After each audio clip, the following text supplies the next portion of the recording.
Short siya. Ako'y ginaw na ginaw. Tingnan niyo. Sana nga. Ako'y ginaw na ginaw. My gown. Anong niluluto mo? Samantala, wala pa akong suklay. Siya, yan. Nakashoot. Nagpapaganda yata ito eh. Sara ko lang yung pinto. Si Kano, tulog pa.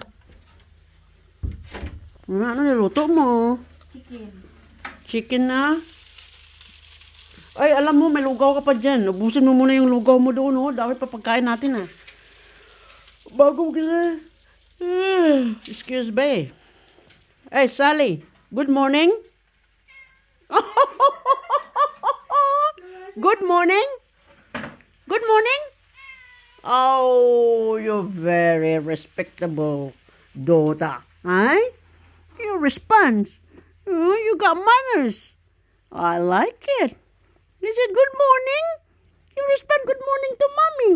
Mom, because you love the attention. Mommy's day off today.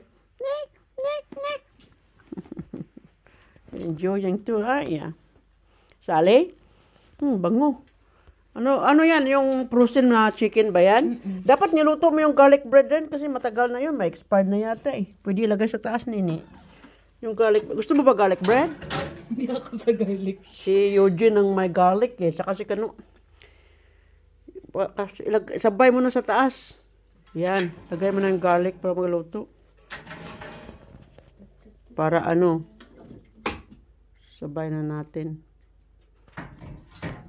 Para matagal na yata. Expired na yata yun eh.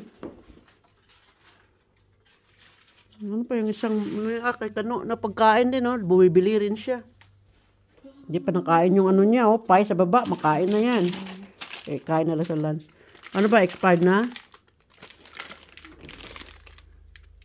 Long trip, June 3. June 3 pa? Yeah. Tapon na. Tago mo lang. Huwag mo lang kay Kano. Magalit. Sabi ko sa iyo eh. Dapat i-ano na natin pala. Wawa mundo.